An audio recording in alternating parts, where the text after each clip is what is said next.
Virtual reality allows for the design of highly immersive applications that evoke a strong sense of presence. In virtual environments, presence is a vital feature, describing the quality of the experience.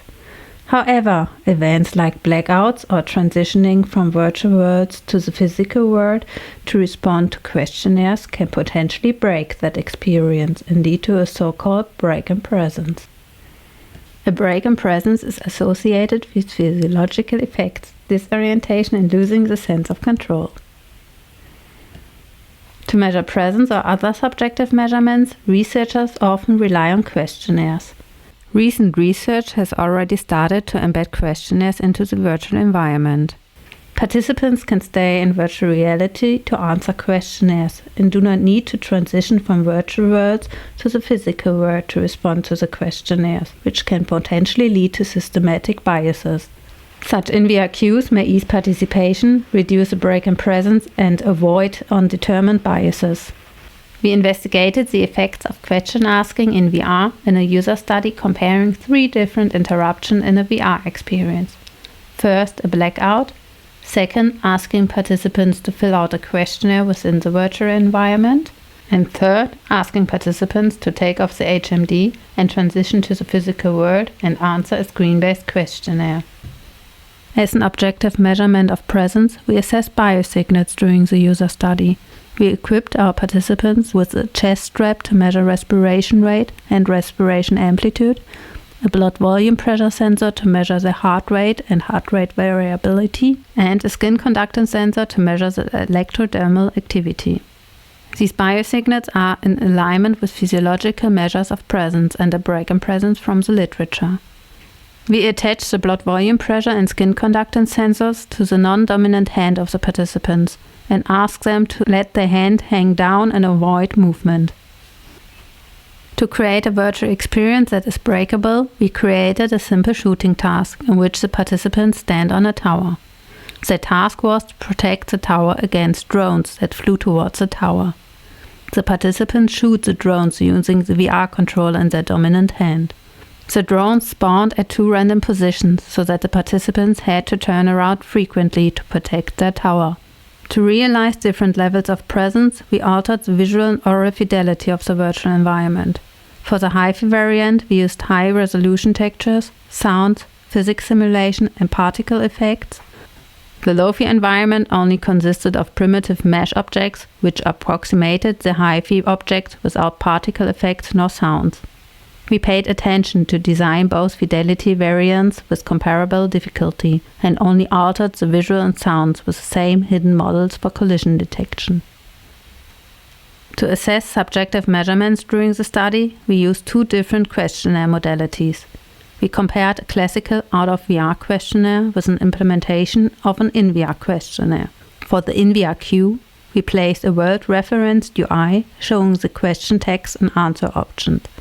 The participants could interact and select their answers using the VR controller. A previous evaluation of the InVRQ implementation in another user study showed high usability ratings and high user satisfaction. For the out-of-VR questionnaire alternative, we used Lime Survey on a laptop with an external mouse. Our study design contains 2 independent variables: questionnaire modality and fidelity. The questionnaire modality describes the presentation of a questionnaire, either as in-VRQ or out-VRQ. For the fidelity, we applied the previously showed HiFi and Lo-Fi variants. Physiological responses are highly specific and vary drastically between participants.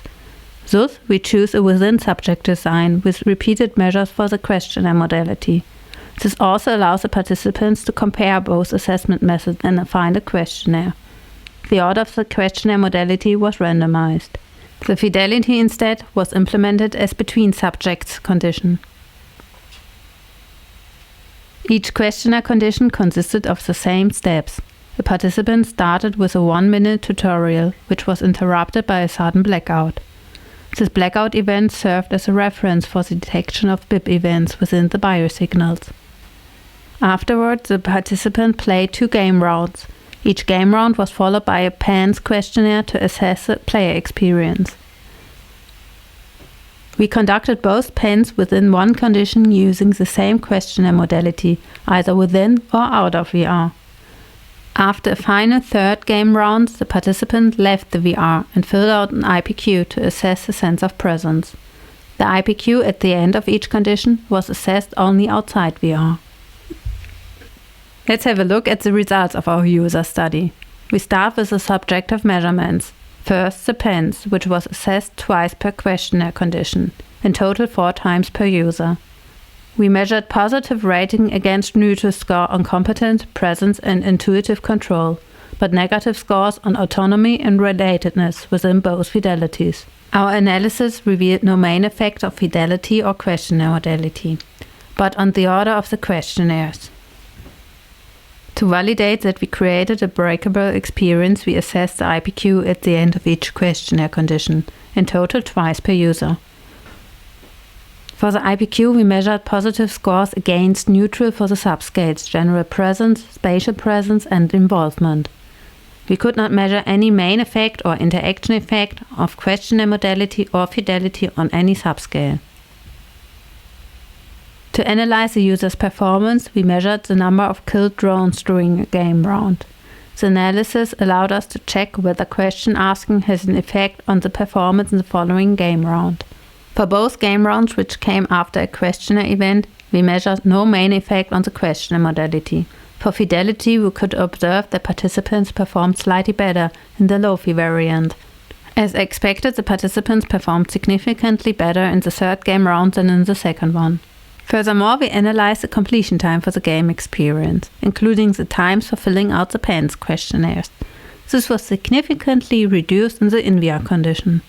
To check which of the assessed biosignals is reliable for the BIP detection, we analyzed biosignals for the blackout events. Heart rate and respiration rate did not show any consistent effect. For EDA, we expected a response to the BIP event after 3 to 6 seconds. For each participant, we compared a baseline window before the event with a time frame afterward. The plot shows the average EDA signals. We could measure a significant increase in the signal, which supports results from literature that EDA is reliable for the detection of BIP events. Consequently, we base a further analysis of the questionnaire effects only on the EDA signal. We applied this method of BIP detection for both questionnaire events. The EDA showed a phasic skin response for all events. Thus, we can conclude that all 3 events caused a BIP. The in-VRQ BIP is comparable to the blackout BIP and pacified within a few seconds. In contrast, the out-VRQ BIP implied a higher reaction and stayed above baseline for over 55 seconds. Please note that the plot of the out-VRQ has a larger scale. Further, we investigated which of the questionnaire modalities led to the highest BIP as indicated by the strongest EDA response. The outcomes revealed a significant difference in the questionnaire modality and an interaction effect between the questionnaire order and fidelity.